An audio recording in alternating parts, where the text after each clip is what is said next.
नमस्कार जोहार, मैं याचना जायसवाल। आप देख रहे हैं न्यूज़ झारखंड। समय हो चुका है झारखंड की खबरों को जानने का, उनसे अपडेट होने का। तो चलिए जानते हैं सुबह से लेकर शाम तक की झारखंड की तमाम बड़ी खबरों को। लेकिन उससे पहले यदि आप हमारे चैनल पर नए हैं तो हमारे चैनल को सब्सक्राइब करिए और बेल आइकन को प्रेस करिए। इससे आपको झारखंड की हर छोटी बड़ी खबरें सबसे पहले मिले। तो चलिए जानते हैं झारखंड की बड़ी खबरों को। झारखंड पहुंची राष्ट्रपति द्रौपदी मुर्मू। राज्यपाल और मुख्यमंत्री हेमंत सोरेन ने राष्ट्रपति का किया स्वागत। राष्ट्रपति द्रौपदी मुर्मू जमशेदपुर से पहले रांची स्थित बिरसा मुंडा एयरपोर्ट पहुंची हैं, जहां उनका भव्य स्वागत किया गया। राज्यपाल संतोष कुमार गंगवार, मुख्यमंत्री हेमंत सोरेन ने पुष्पगुच्छ भेंट कर उनका अभिनंदन किया। इस मौके पर विधायक और मुख्यमंत्री की पत्नी कल्पना सोरेन भी मौजूद रहीं। वरिष्ठ अधिकारी और जनप्रतिनिधि भी मौजूद रहे। राष्ट्रपति के आगमन को लेकर एयरपोर्ट परिसर में विशेष सुरक्षा और स्वागत की तैयारियां की गई थी। कदमा में जगन्नाथ आध्यात्मिक एवं सांस्कृतिक केंद्र का भूमि पूजन। राष्ट्रपति द्रौपदी मुर्मू, राज्यपाल संतोष कुमार गंगवार और सीएम हेमंत सोरेन रहे मौजूद। कदमा स्थित प्रस्तावित श्री जगन्नाथ आध्यात्मिक एवं सांस्कृतिक केंद्र के लिए निर्माण के लिए भूमि पूजन कार्यक्रम गरिमामय वातावरण में संपन्न हुआ। कार्यक्रम में द्रौपदी मुर्मू, संतोष कुमार गंगवार, हेमंत सोरेन तथा धर्मेंद्र प्रधान की विशेष उपस्थिति रही। भूमि पूजन के अवसर पर केंद्र की परिकल्पना और उसके सामाजिक सांस्कृतिक महत्व पर प्रकाश डाला गया। यह केंद्र आध्यात्मिक गतिविधियों के साथ साथ सांस्कृतिक आयोजनों का भी प्रमुख स्थल बनेगा। कार्यक्रम में विद्युत वरन महतो, सरयू राय तथा पूर्णिमा साहू सहित कई जनप्रतिनिधि और गणमान्य नागरिक मौजूद रहे। आयोजन के दौरान पारंपरिक विधि विधान से भूमि पूजन संपन्न कराया गया। उपस्थित अतिथियों ने इस पहल को क्षेत्र के सांस्कृतिक और आध्यात्मिक विकास की दिशा में महत्वपूर्ण कदम बताया है। गोड्डा में 2 यात्री बसों की टक्कर, घुमावदार मोड़ पर हादसा, आधा दर्जन लोग घायल, सभी खतरे के बाहर। गोड्डा के बुआरीजोड़ थाना क्षेत्र अंतर्गत बांसभीटा के समीप गुरुवार को 2 यात्री बसों की आमने सामने टक्कर हो गई। हादसे में करीब आधा दर्जन यात्री घायल हो गए। दुर्घटना के बाद घटनास्थल पर अफरा तफरी मच गई और कुछ देर के लिए सड़क पर यातायात बाधित रहा। प्रत्यक्षदर्शियों के अनुसार सोनू मोनू नामक यात्री बस बहरहरवा से गोड्डा की ओर आ रही थी, जबकि पप्पू बस रांची से बोरिया की दिशा में जा रही थी। बांसभेटा स्थित एक सकरे और घुमावदार मोड़ पर दोनों बसें तेज रफ्तार के कारण अनियंत्रित होकर आपस में टकरा गई। टक्कर इतनी जोरदार थी कि बसों में बैठे यात्रियों में चीख पुकार मच गई और कई लोग अपनी सीटों से गिर पड़े। हादसे की सूचना मिलते ही आसपास के ग्रामीण मौके पर पहुंचे और राहत कार्य शुरू किया गया। स्थानीय लोगों की मदद से घायलों को बसों से बाहर निकाला गया है। सूचना मिलने पर बुआरीजोड़ थाना पुलिस घटनास्थल पर पहुंची। सभी घायलों को तत्काल सामुदायिक स्वास्थ्य केंद्र भेजा गया। दुर्घटना के कारण सड़क पर लंबा जाम लग गया, जिसे पुलिस और स्थानीय लोगों के सहयोग से हटाया गया। कुछ देर बाद यातायात सामान्य कराया गया। जमताड़ा की बंद कोयला खदान में चाल धंसी, 4 लोग मलबे में दबे, हालत गंभीर।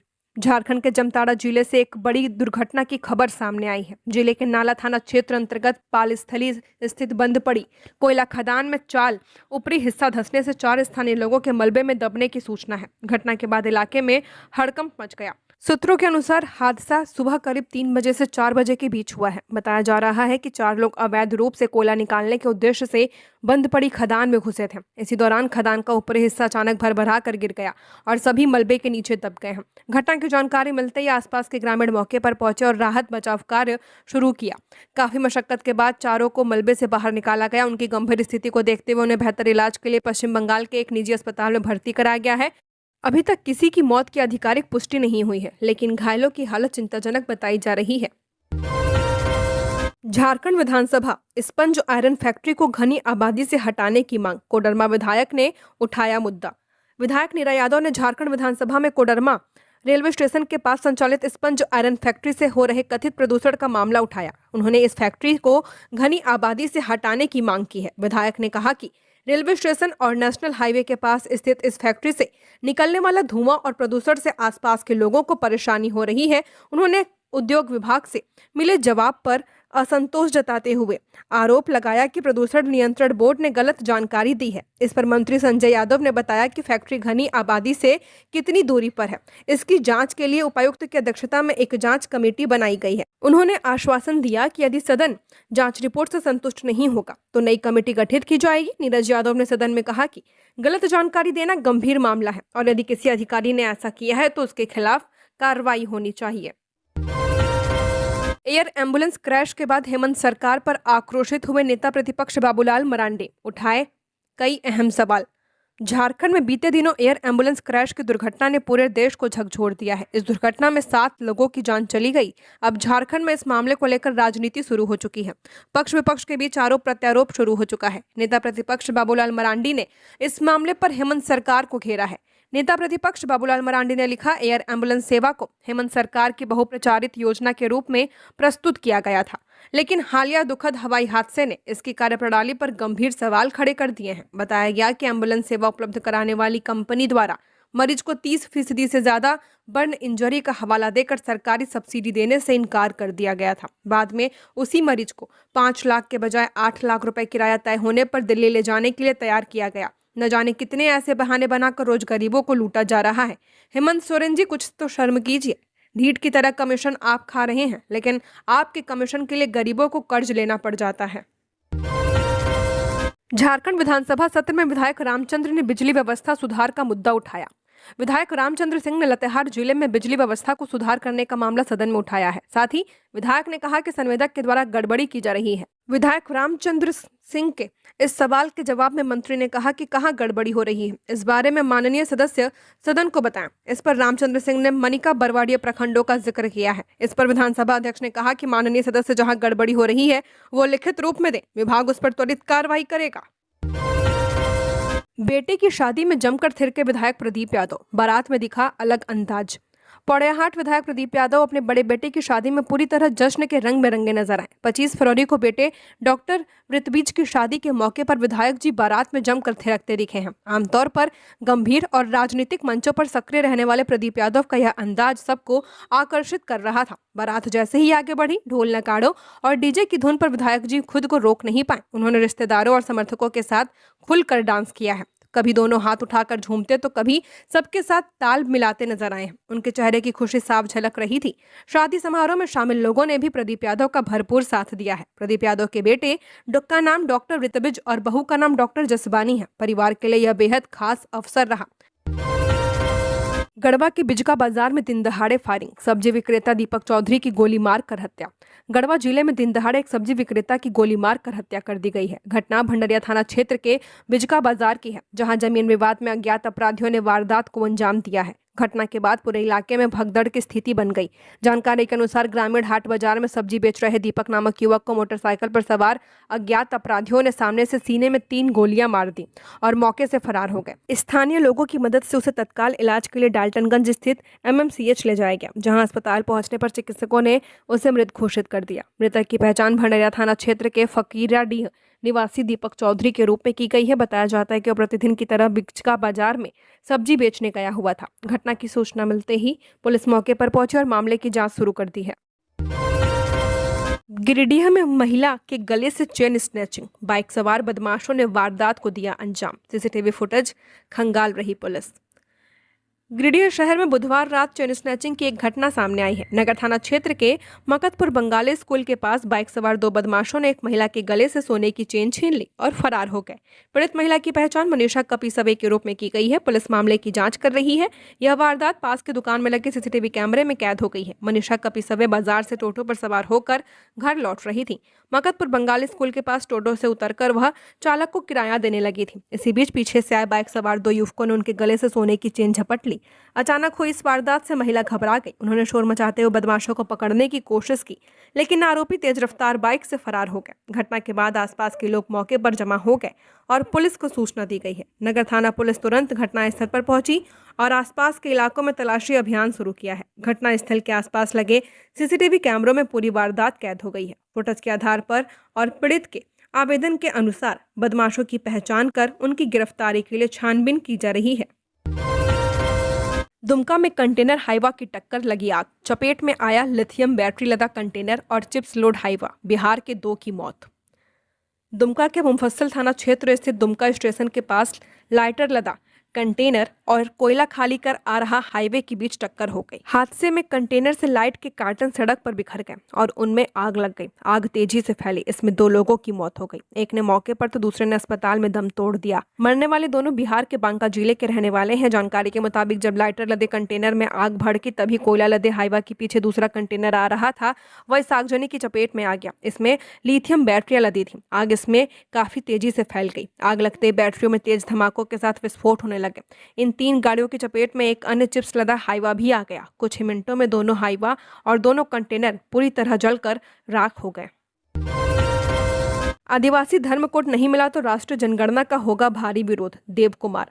देश के 12 करोड़ से ज्यादा प्राकृतिक पूजक आदिवासियों के लिए आदिवासी सरना धर्म कोड की मांग अब दिल्ली तक पहुंच चुकी है। बुधवार को झारखंड, ओडिशा, पश्चिम बंगाल, असम, बिहार, उत्तर प्रदेश, राजस्थान, गुजरात, मध्य प्रदेश, छत्तीसगढ़, महाराष्ट्र, आंध्र प्रदेश, तेलंगाना समेत कई राज्यों के आदिवासी संगठनों के प्रतिनिधियों ने दिल्ली में धरना दिया है। धरने के बाद प्रधानमंत्री और गृह मंत्री ने नाम ज्ञापन सौंपा गया है। इसमें राष्ट्रीय जनगणना 2027 के पूर्व जनगणना प्रपत्र में सरना कोड देने की मांग की गई है। चेतावनी दी गई कि अगर धर्म कोड नहीं मिला तो होने वाली राष्ट्रीय जनगणना का विरोध किया जाएगा। राष्ट्रीय आदिवासी समन्वय समिति भारत के बैनर तले हुए धरना में संगठन के संयोजक पूर्व मंत्री देव कुमार धान ने बताया कि इस बार करो या मरो की स्थिति है। अगर इस बार चूक गए तो फिर 10 साल तक केवल चिल्लाते रह जाएंगे। पैक्स को दिए गए अनुदान पर विधानसभा में घमासान, विधायक जनार्दन पासवान ने उठाए सवाल। विधानसभा में कृषि, पशुपालन एवं सहकारिता विभाग द्वारा पशुओं के लिए दिए गए अनुदान को लेकर जोरदार बहस देखने को मिली है। विधायक जनार्दन पासवान ने विभाग की ओर से दिए गए जवाब पर नाराजगी जताते हुए अनुदान और कर्ज की राशि को लेकर स्पष्ट जानकारी मांगी है। विधायक ने कहा कि विभाग द्वारा पैक्स को ट्रैक्टर और गाय उपलब्ध कराए गए थे। उन्होंने सवाल उठाया कि यह सहायता कर्ज के रूप में थी या अनुदान के रूप में, सरकार इसे स्पष्ट करे। इस पर कृषि मंत्री शिल्पी नेहा तिर्की ने जवाब देते हुए बताया कि साल 2013-14 में 11,58,44,000 रुपए अनुदान के रूप में पैक्स को दिए गए थे। इसके अतिरिक्त कई योजनाओं के तहत करीब 14 करोड़ रुपए की राशि पैक्स को उपलब्ध कराई गई थी, जिसमें से 5 करोड़ रुपए कर्ज के रूप में दिए गए थे। मंत्री के जवाब पर विधायक ने फिर स्पष्ट ब्यौरा प्रस्तुत करने की मांग की है ताकि ये साफ हो पाए कि ट्रैक्टर और गाय जैसी परिसंपत्तियां अनुदान के तहत दी गई या ऋण के रूप में। इस मुद्दे पर सदन में कुछ देर तक तीखी नोकझोंक भी हुई। झारखंड में अगले 24 घंटे रहेगी ठंडक। शुक्रवार से ही 2 से 3 डिग्री चढ़ेगा पारा। चाईबासा में 33.2 डिग्री वाली गर्मी, गुमला में 11 डिग्री की ठंड। राज्य के कई जिलों में हालिया बारिश के बाद मौसम का मिजाज बदला हुआ है। रात और सुबह के समय ठंडक महसूस की जा रही है, जबकि दिन में धूप अब चुभने लगी है। मौसम विज्ञान केंद्र के अनुसार यह स्थिति अगले 24 घंटे तक बनी रहेगी। शुक्रवार से न्यूनतम तापमान में 2 से 3 डिग्री सेल्सियस तक की बढ़ोतरी के संकेत हैं। सुबह हल्का कुहासा रहेगा, लेकिन दिन में आसमान साफ और मौसम शुष्क बना रहेगा। तेज धूप के कारण दोपहर में गर्मी का असर साफ दिखेगा। राज्य के 10 से ज्यादा जिलों में अधिकतम तापमान 30 से डिग्री सेल्सियस के पार पहुंच चुका है। 2 दिन पहले हुई बारिश का असर न्यूनतम तापमान पर दिख रहा है। कई जिलों में रात का पारा सामान्य से नीचे दर्ज किया गया है, जिससे सुबह शाम हल्की सर्दी बनी हुई है। तापमान के आंकड़ों पर नजर डालें तो चाईबासा राज्य में सबसे गर्म रहा है। यहां अधिकतम तापमान 33.2 डिग्री सेल्सियस दर्ज किया गया। वहीं न्यूनतम तापमान में 2 डिग्री की गिरावट आई है, जो सामान्य से 1.4 डिग्री कम है। जमशेदपुर में अधिकतम 30.8 और न्यूनतम 16.8 डिग्री सेल्सियस रिकॉर्ड किया गया है। हालांकि 28 फरवरी से अधिकतम तापमान 30 डिग्री के पार जाने का अनुमान है। मौसम विशेषज्ञों का कहना है कि फिलहाल दिन में गर्मी और रात में हल्की ठंड का यह मिश्रित दौर जारी रहेगा। अगले 4 दिनों में तापमान धीरे धीरे बढ़ेगा और गर्मी का असर और स्पष्ट हो जाएगा। रांची में विदेशी ड्रग्स के मिलने से हड़कंप, नीदरलैंड के LSD की हो रही झारखंड में बिक्री। रांची में विदेशी ड्रग्स के मिलने से हड़कंप मच गया है। झारखंड की राजधानी रांची में नीदरलैंड LSD ड्रग्स की बिक्री हो रही है। मिली जानकारी के अनुसार मिले ड्रग्स की कीमत करीब 3 से 4 करोड़ रुपए बताई जा रही है। बताया जा रहा है कि इस मामले को लेकर 2 आरोपियों को पुलिस ने अपने हिरासत में लिया है। इस मामले को लेकर जानकारी यह भी निकल के सामने आ रही है कि इस ड्रग्स को कुरियर के माध्यम से रांची मंगवाया जा रहा था। रांची में पहली बार LSD नामक ड्रग्स पुलिस के हाथ लगी है। आपकी जानकारी के लिए बता दें कि ये ड्रग्स काफी महंगी होती है। LSD के 1 माइक्रो डॉट्स की कीमत लाख रुपए से भी ज्यादा है। बताया जा रहा है कि सुखदेव नगर थाना क्षेत्र के पंडरा OP में पुलिस ने कार्रवाई करते हुए इस ड्रग्स को अपने कब्जे में लिया है। वहीं पुलिस आगे की जांच में जुट गई है। 3 दिनों में सहियाओं का बकाया भुगतान निपटाने का निर्देश। राष्ट्रीय स्वास्थ्य मिशन झारखंड और यूनिसेफ के संयुक्त तत्वाधान में रांची में बुधवार को 3 दिवसीय राज्य स्तरीय कार्यशाला की शुरुआत हुई है। उमंग दिवस और ह्यूमन सेंट्रिक डिजाइन विषय पर आयोजित कार्यशाला का उद्घाटन राष्ट्रीय स्वास्थ्य मिशन के अभियान निर्देशक शशि प्रकाश झा ने किया है। शशि प्रकाश झा ने कार्यक्रम को संबोधित करते हुए कहा कि सहियाओं के मानदेय भुगतान में अब देरी नहीं होगी। साथ ही अधिकारियों को निर्देश दिया गया कि राज्य मद से मिलने वाले 2,000 रुपए के मानदेय के लिए लंबी कागजी प्रक्रिया और अनुपस्थिति विवरणी की जटिल गणना की आवश्यकता नहीं है। यदि किसी सहिया को पिछले महीने भुगतान हुआ है तो उसे कार्यरत मानते हुए तुरंत भुगतान सुनिश्चित किया जाए। गुमला की अष्टम उरांव खेलेंगी एशियन कप। राज्य की पहली और एकमात्र खिलाड़ी इंडियन वुमेन्स फुटबॉल टीम की बनी हिस्सा। झारखंड के गुमला जिले के बिशनपुर प्रखंड स्थित बनारी गोरा टोली गांव की बेटी अष्टम उरांव का चयन भारतीय महिला फुटबॉल टीम में हुआ है। वहीं इन दिनों ऑस्ट्रेलिया में टीम के साथ ट्रेनिंग सेंटर में हिस्सा ले रही हैं। 1 मार्च से 21 मार्च तक ऑस्ट्रेलिया में आयोजित होने वाली AFC महिला एशियन कप फुटबॉल टूर्नामेंट के लिए उनका चयन किया गया है। यह टूर्नामेंट 2027 में ब्राजील में होने वाले फीफा महिला विश्व कप के क्वालिफिकेशन से भी जुड़ा हुआ है। ऐसे में अष्टम की जिम्मेदारी और बढ़ गई है। मिट्टी के घर से निकलकर अंतर्राष्ट्रीय मैदान तक पहुंचने की उनकी कहानी हजारों ग्रामीण बेटियों के लिए प्रेरणा बन चुकी है। गांव के लोग टीवी पर उनका खेल देखने को बेताब है और हर किसी की जुबान पर आज अष्टम का नाम है। अष्टम की इस उपलब्धि के पीछे संघर्ष की लंबी दास्तां है। उनके पिता हीरा उरांव और मां तारा उरांव आज भी मजदूरी कर परिवार का भरण पोषण कर रहे हैं। गिरिडीह में मजदूर को मारी गोली, हालत गंभीर, कमर में फंसी गोली, गंभीर हालत में धनबाद रेफर, पुलिस जांच कर रही। गिरिडीह जिले के बिरनी प्रखंड क्षेत्र में एक मजदूर को अज्ञात अपराधियों ने गोली मार दी है। घटना बिरनी परसन OP सीमा क्षेत्र अंतर्गत डबरी के पास रांची दुमका मुख्य मार्ग पर कर्माटांड और बरमसिया के बीच स्थित जंगल में करीब 7 बजे हुई है। घायल की पहचान बिरसी थाना क्षेत्र के पूर्णानगर निवासी 30 साल के नंदकिशोर माली के रूप में की गई है। बताया जाता है कि नंदकिशोर राजधनवार के कोडाडीह स्थित कौशल सीमेंट दुकान में पिछले 2-3 सालों से मजदूरी कर रहे थे। रोज की तरह काम खत्म कर वे बाइक से घर लौट रहे थे। इसी दौरान पीछे से आ रही एक अज्ञात बाइक सवार ने उन पर गोली चला दी। गोली लगते ही वे बाइक समेत सड़क पर गिर पड़े। हमले के बाद आरोपी मौके से फरार हो गया। घटना के बाद इलाके में दहशत का माहौल है। गोली लगने के बाद भी घायल नंदकिशोर ने हिम्मत दिखाई और अपनी पत्नी अमृता देवी को फोन कर घटना की सूचना दी है। सदर अस्पताल में एक्सरे जांच में पता चला कि गोली शरीर के अंदर फंसी हुई है। डॉक्टरों के अनुसार गोली कमर के दाहिने हिस्से में प्रवेश कर बाईं ओर जाकर फंस गई है, जिससे आंतरिक चोट की आशंका है। बेहतर इलाज और सर्जरी की जरूरत को देखते हुए उन्हें धनबाद रेफर कर दिया गया है। जमताड़ा में टोटो चालक से मारपीट के आरोप में ASI निलंबित, वीडियो वायरल होने के बाद कार्रवाई। जमताड़ा में टोटो चालक के साथ कथित मारपीट और दुर्व्यवहार के आरोप में सहायक उप निरीक्षक ASI सुधीर कुमार सिंह को निलंबित कर दिया गया है। यह कार्रवाई घटना का वीडियो सोशल मीडिया पर वायरल होने के बाद किया गया। बताया जा रहा है कि मंगलवार सुबह जमताड़ा बाजार क्षेत्र में ASI पर एक टोटो चालक के साथ गाली गलौज और मारपीट करने का आरोप लगा है। वायरल वीडियो में पुलिसकर्मी की कार्यशैली पर सवाल उठाए गए हैं। आरोप है कि बिना किसी ठोस कारण के उन्होंने वर्दी का दुरुपयोग करते हुए चालक के साथ अभद्र व्यवहार किया है। 24 फरवरी को सामने आए वीडियो में ASI को बिना हेलमेट दोपहिया वाहन चलाते हुए भी देखा गया, जिससे केस और चर्चा में आ गया है। किसी राहगीर द्वारा रिकॉर्ड किए गए इस वीडियो के वायरल होते ही पुलिस महकमे में मामले को गंभीरता से लिया। जमताड़ा पुलिस मुख्यालय की ओर से जारी प्रेस विज्ञप्ति में कहा गया कि संबंधित अधिकारी का आचरण घोर अनुशासनहीनता, उदंडता और मनमानेपन को दर्शाता है, जिससे आम जनता के बीच पुलिस की छवि प्रभावित हुई है। प्रशासन ने तत्काल प्रभाव से ASI सुधीर कुमार सिंह को निलंबित कर दिया है। UGC ने 32 फर्जी विश्वविद्यालयों की लिस्ट की जारी, झारखंड की दक्ष यूनिवर्सिटी भी शामिल। यूनिवर्सिटी ग्रांट कमीशन ने देश भर में संचालित 32 फर्जी विश्वविद्यालय की अपडेटेड लिस्ट जारी कर दी है। आयोग ने स्पष्ट किया कि ये संस्थान UGC अधिनियम 1956 का उल्लंघन करते हुए अवैध रूप से डिग्रियां दे रहे हैं। UGC ने यह भी स्पष्ट किया कि सूचीबद्ध संस्थान न तो अधिनियम की धारा 2F या धारा 3 के अंतर्गत मान्यता प्राप्त है और न ही AICTE या किसी अन्य वैधानिक निकाय से अनुमोदित है। जारी सूची में दिल्ली, उत्तर प्रदेश, कर्नाटक, महाराष्ट्र, पश्चिम बंगाल, आंध्र प्रदेश, अरुणाचल प्रदेश, हरियाणा, राजस्थान और झारखंड सहित कई राज्यों के संस्थानों के यूनिवर्सिटी शामिल हैं। मुगमा रेलवे फाटक पर कोयला लदा ट्रक फंसा, टली बड़ी रेल दुर्घटना। पूर्व रेलवे के आसनसोल रेल मंडल अंतर्गत मुगमा स्टेशन स्थित रेलवे फाटक पर बुधवार रात करीब 8 बजे कोयला लदा ट्रक खराब हो जाने से रेल परिचालन प्रभावित रहा। संयोग अच्छी थी कि कोई बड़ी दुर्घटना नहीं घटी। अगर ट्रक खराब होने के समय कोई ट्रेन आ जाती तो बड़ी दुर्घटना हो सकती थी।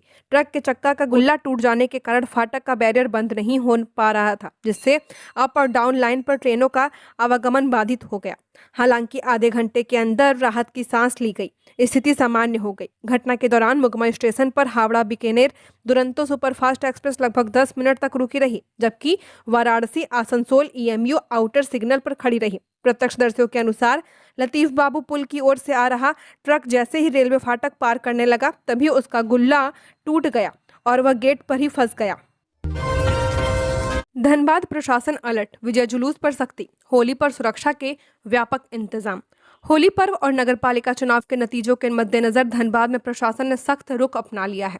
विजय जुलूस निकालने के लिए अब अनुमंडल कार्यालय से अनुमति लेना अनिवार्य कर दिया गया है। साथ ही हुड़दंग करने वालों के खिलाफ कड़ी कार्रवाई की चेतावनी भी दी गई है। धनबाद में होली पर्व को शांतिपूर्ण और सौहार्दपूर्ण वातावरण में संपन्न कराने को लेकर जिला प्रशासन पूरी तरह अलर्ट मोड पर है। न्यू टाउन हॉल में आयोजित जिला स्तरीय शांति समिति की बैठक में उपायुक्त सह जिला दंडाधिकारी आदित्य रंजन ने स्पष्ट कहा कि नगरपालिका चुनाव में विजयी प्रत्याशियों को विजय जुलूस निकालने से पूर्व अनुमंडल कार्यालय से अनुमति लेना अनिवार्य होगा। बिना अनुमति जुलूस निकालने पर कार्रवाई की जाएगी। उपायुक्त ने यह भी निर्देश दिया कि चुनाव से संबंधित शहर में लगे झंडे, बैनर और पोस्टर अविलंब हटाए जाएं। उन्होंने कहा कि जैसे नगरपालिका चुनाव शांतिपूर्ण ढंग से संपन्न हुआ, उसी तरह होली भी शांति और भाईचारे के साथ मनाई जाएगी। इसके लिए जिले में फ्लैग मार्च निकाला जाएगा, जिसके लिए सुरक्षा के व्यापक प्रबंध किए गए हैं। होली के लिए हर्बल गुलाल बना रही सरायकेला खरसावां की महिलाएं, सज गए बाजार। सरायकेला खरसावां जिले के लोगों में होली का खुमार छाने लगा है। रंग गुलाल के बाजार सजने लगे हैं। बाजार में इस बार सबसे खास है पलाश के फूल सबसे विभिन्न पत्तों से तैयार हर्बल गुलाल। बाजार में हर्बल गुलाल की काफी मांग है। इसको लेकर खरसावां के आमदा में महिलाएं हर्बल गुलाल बनाने में जुटी हुई हैं। महिलाओं ने खुद पर्यावरण अनुकूल हर्बल गुलाल तैयार कर रही हैं। वे फूल तोड़ने से लेकर गुलाल बनाने और पैकेजिंग करने तक का काम कर रही हैं। महिलाएं इसकी मार्केटिंग भी कर रही हैं। जीएसएलपीएस ने पलाश ब्रांड के तहत हर्बल गुलाल की बिक्री के लिए इन महिलाओं को प्लेटफॉर्म दिया है। झारखंड में पलाश के फूलों के साथ ही पालक, गेंदा, सिंदार फूल, हल्दी और चुकंदर से भी गुलाल बनाया जा रहा है। हरे रंग का गुलाल पालक से तो गुलाबी रंग का चुकंदर, बीटरूट से तैयार किया जा रहा है। वहीं पीले रंग के लिए हल्दी तो नीले रंग के लिए सिंदार फूल और पत्तियों का उपयोग किया जाता है। इसमें किसी केमिकल का उपयोग नहीं किया जाता। यह पूरी तरह से त्वचा के लिए सुरक्षित है। हर्बल गुलाल त्वचा के लिए सुरक्षित और पर्यावरण के अनुकूल होता है। आंखों और बालों के लिए भी सुरक्षित होता है, इसलिए लोग इसकी तरह आकर्षित हो रहे हैं। इसी का नतीजा है कि हर्बल गुलाल की मांग साल दर साल तेजी से बढ़ती जा रही है।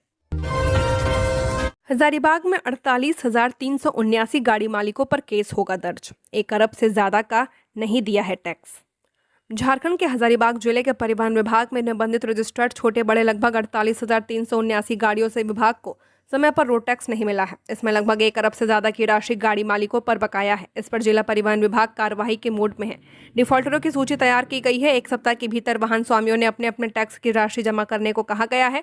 समय पर टैक्स की राशि जमा नहीं करने वाले वाहन स्वामियों पर सर्टिफिकेट केस दर्ज होगा। इसमें पहले वारंट फिर कुर्की की कार्रवाई की जाएगी। डिफॉल्टर की सूची में ट्रक मालिकों के पास 80 करोड़ बकाया है। वहीं बस मालिकों के पास 4 करोड़ बाकी है। ट्रेलर संचालकों के पास 3 करोड़ बकाया है। 3 पहिया ऑटो एवं टोटो के संचालकों ने अब तक 30 लाख रुपए मोटर व्हीकल टैक्स जमा नहीं किया है।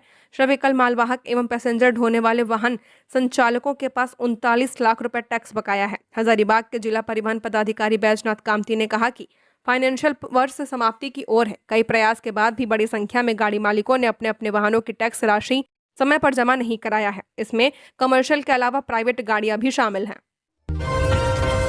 ट्राइबल सब प्लान की राशि के विचलन पर रोक लगाएगी सरकार। झारखंड विधानसभा के बजट सत्र में विधायक राजेश कश्यप ने अल्पसूचित सवाल पर मंत्री चमरालिंडा ने स्वीकार किया कि ट्राइबल सब प्लान की राशि का विचलन हो रहा है। कल्याण विभाग को मिलने वाली राशि का तो विचलन नहीं होता, क्योंकि वह केंद्र से शर्तों के साथ राशि मिलती है, लेकिन अन्य विभागों को मिलने वाली राशि का विचलन हो रहा है। चमरालिंडा ने कहा कि कानून के अभाव में यह गड़बड़ी हो रही है। सरकार की इच्छा है कि आंध्र प्रदेश, हिमाचल और अन्य राज्यों में बने कानून का अध्ययन कर झारखंड में भी आदिवासियों के हित में राशि का विचलन न हो, इसके लिए कानून बनाया जाए। उन्होंने राजेश कश्यप को दूसरे राज्यों में बने कानून का अध्ययन करने के साथ ही चलने का भी आग्रह किया है। यहाँ मालूम हो कि ट्राइबल सब प्लान की राशि को जनजातीय क्षेत्र में उनके विकास कार्य पर खर्च करने का प्रावधान है, लेकिन 26 अन्य विभागों को आने वाली इस मद की राशि को अन्य क्षेत्रों पर भी खर्च कर दिया जा रहा है। राजेश कश्यप ने सरकार से ट्राइबल सब प्लान के लिए 26% राशि कनार्कित करने की मांग की है, क्योंकि राज्य में सेंट की आबादी 26% है।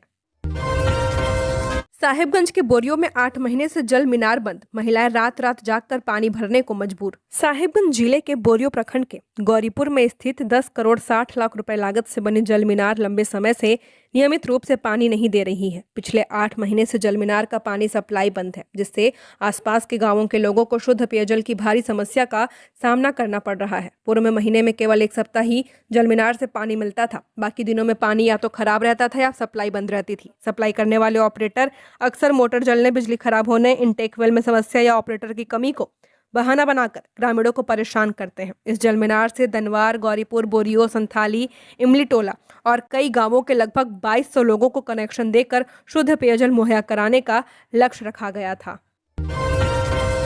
स्वच्छ सर्वेक्षण की तैयारी तेज, रांची में नगर निगम का सघन अभियान, कई मोर्चों पर कार्रवाई। स्वच्छ सर्वेक्षण 2025-26 को ध्यान में रखते हुए रांची नगर निगम ने शहर में व्यापक निरीक्षण अभियान चलाया है। बुधवार से शुरू हुई ये कार्रवाई बृहस्पतिवार सुबह को भी देखी गई है। निगम के वरीय अधिकारी खुद सड़कों पर उतरे हैं और कई इलाकों में स्वच्छता व प्रशासनिक व्यवस्थाओं की स्थिति का जायजा लिया है। अभियान के दौरान अलग अलग श्रेणियों में नियमों का उल्लंघन पाए जाने पर कुल 3,95,100 रुपए का जुर्माना लगाया गया है। इस विशेष ड्राइव का नेतृत्व अपर प्रशासक संजय कुमार ने किया है। उनके साथ निगम के अन्य पदाधिकारी और संबंधित शाखाओं की टीमें भी मौजूद रहीं। शहीद चौक, अपर बाजार, पुरुलिया रोड, डेली मार्केट से मेन रोड, नागा बाबा वेजिटेबल मार्केट से रातू रोड तथा अरगोड़ा से सहजानंद चौक होते हुए बाईपास रोड तक कई प्रमुख स्थानों पर जांच की गई। सदन में राज सिन्हा ने उठाया सिकिदिरी का जल विद्युत परियोजना में अनियमितता का मामला। विधानसभा में सरयू के सवाल को विधायक राज सिन्हा ने सदन में उठाते हुए सिकिदिरी जल विद्युत परियोजना में कथित अनियमितताओं और प्राक्कलन से अधिक व्यय के मामले में सरकार से जवाब मांगा है। उन्होंने कहा कि सरकार अक्सर वित्तीय कमी और केंद्र के सहयोग नहीं मिलने की बात करती है, लेकिन 4.88 करोड़ रुपए के प्राक्कलन वाले कार्य के लिए कोर्ट से 130 करोड़ रुपए भुगतान का आदेश होना गंभीर विषय है। मामला वर्ष 2012 में भारत हैवी इलेक्ट्रिकल्स लिमिटेड द्वारा सिकिदिरी जल विद्युत परियोजना की मरम्मत से जुड़ा हुआ है। परियोजना के प्रोजेक्ट मैनेजर ने दोनों इकाइयों की मरम्मत के लिए 4.88 करोड़ रुपए का प्राक्कलन तैयार किया था। तो ये थी झारखंड की टॉप बड़ी खबरें। ऐसे ही झारखंड की हर खबरों को जानने के लिए हमारे चैनल को सब्सक्राइब करें। धन्यवाद।